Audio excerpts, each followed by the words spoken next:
what's going on, guys? This is not a drill. We just got the trailer for a new Elden Ring game coming out in 2025 called Elden Ring Nightreign. And this looks absolutely insane. We got Elden Ring, Dark Souls, Bloodborne somehow all mixed into the same game. This is absolutely crazy, and the first time watching this, I don't even know what I'm looking at, but we have a lot to dive into here. Exactly what is this game? I was telling y'all about a week ago that it sounded like FromSoftware was cooking up an Elden Ring spinoff, and here it is. This is not Elden Ring 2, this is not more DLC, it's a whole spin-off game. So I guess technically when Miyazaki has been telling us for the past year that there's no more Elden Ring, they were lying. But there's a lot to pick apart here. It's a pretty long trailer coming in at 3 minutes, so I'm not going to play it for you guys. If you haven't watched it, go watch it and then come back. But here is the official description on the Elden Ring website. As night falls, we rise. Nightreign is a standalone adventure within the Elden Ring universe, crafted to bring a new gaming experience. Rise together. Join forces with other players to take on the creeping night and the struggles within, featuring 3-player co-op. Become a hero. Take command of uniquely skilled heroes, each possessing their own abilities and distinct flair. While individually powerful, their skills grow even more formidable when united as a team. Take on the night. Overcome a relentless environmental threat that sweeps through a land that changes between each game session and defeat the magnificent boss of that night. Okay, so I think you can see right off the bat here, this is not a traditional Souls-like. Nightreign is a hero survival multiplayer game that is going to play off of a base of Elden Ring. And we see a lot of things that were not present in Elden Ring here. We'll get to the whole Dark Souls and Bloodborne stuff, but let's take a look at what the trailer shows. The trailer opens up with what appears to be an alternate version of Limgrave or some other part of the lands between we didn't explore. And we can see that it's infected with this sort of purple blight, I guess in this game called the Night, with these smoky giant humanoids crawling over the land and blue fire consuming everything. And we see in wake of that fire, we get this sort of shadowy night version of the world. It kind of reminds me of the Eternal Cities a little bit, and we can harken back to their lore of a Night Lord, maybe that'll tie in. Video for another time, and we then see a hero run past the screen much faster than in the base game of Elden Ring. It seems like it's going to play much faster, and the abilities are going to be a lot crazier. And then we got a shot of the rumbling happening in the lands between with the Shadow Titan spreading this night. This looks like the Gatefront, but I don't want to say it is just yet. We could potentially be looking at a prequel to the base game of Elden Ring here, but maybe we'll learn that as the game gets closer. We then see a site of grace get consumed by the fire, and our hero running through the night, again extremely fast. But then we start to get to the serious stuff, with another hero, all new weapons and armor, riding this spectral hawk.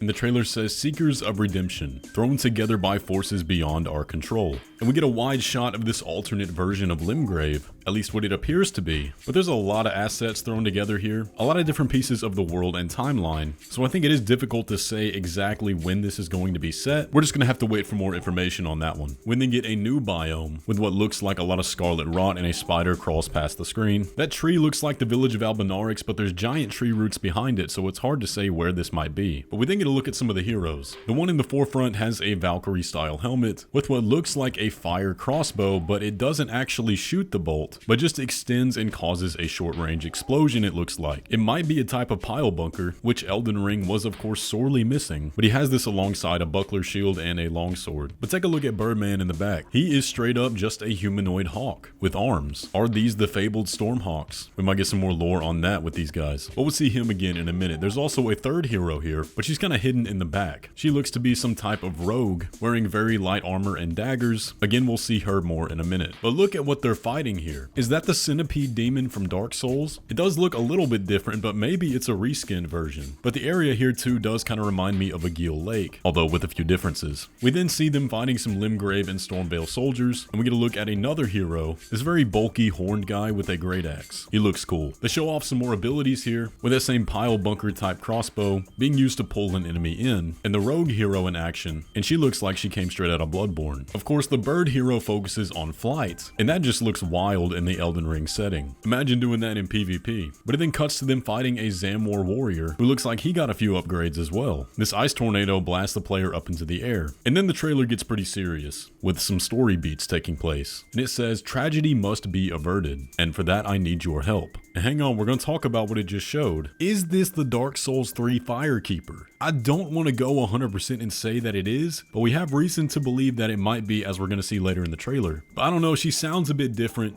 She's wearing a different robe, but it looks just like her. I don't know, it's crazy to me that the Dark Souls and Elden Ring universes are crossing over like this. Pack it up, lore guys, it's over. You had a good run, or maybe we should say good luck. But moving on, we go back to our Zamor fight, and one of the heroes has died, but after the Zamor warrior is defeated, they get picked back up. Some gameplay features and action right here. And then cuts to the hero flying on the Spirit Hawk in a lava domain. Kind of reminds me of a lava version of the Rot Lake. But then check this out, right after the scene, we get some mantling, some wall running going on, and grabbing onto ledges. So movement is going to be very different in this game, but take a look at the castle. This looks like a Nox castle. We've got Nox statues here. So maybe this is all about the old Nox lore with their Lord of Night. We're going to have to make a whole video on this. But then the next scene just shakes everything up. Not even reskinned, that is straight up the Nameless King from Dark Souls 3. So there is no way around it. The Dark Souls and Elden Ring universes are now somehow tied together. It's going to be wild to see how they try to pull that off in the lore. Maybe we can fill some of the gaps that the DLC created, and I think that's going to be a lot of fun. But we also have an archer hero there to the left, and again, just look at how fast they're running. If I had to guess, I'd say probably torrent sprint speed. Now, the next thing that makes me think this might be a sequel is that Margit talks to us after this. Little pillager bent on sacking the lands of gold. I will swat away any and all who dare approach. So potentially a fourth Morgott fight on our hands. But look at this hero here for a sec. This might be my favorite so far. We can see she has a sort of light armor with this ribbon wrapped katana and deflects the strikes of this omen here. So we got some Sekiro going on too. I wonder if there's going to be some Sekiro universe crossovers. I sure hope so. Give me another Ishin fight. I'd love it. We get a look at a new worm type boss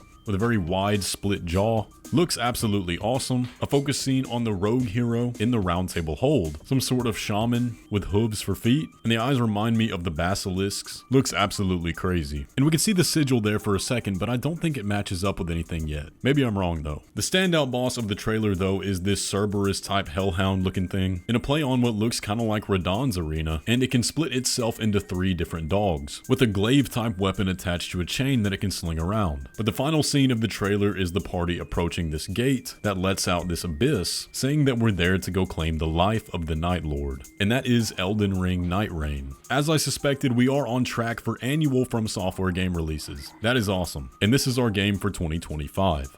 So what do you think of Elden Ring Nightreign? Are you down with a multiplayer co-op survival version of Elden Ring? Some people are definitely going to be put off by the fact that it's not your traditional open world RPG, but instead hero based and potentially dungeon based as well. But to me, this looks like an absolute blast. I am 100% down for this. Gonna be playing it absolutely. But let me know if you're excited by leaving a like on the video and subscribing, because I will keep you guys up to date on everything we learn about Elden Ring Nightreign. And of course, I will catch you in the next one.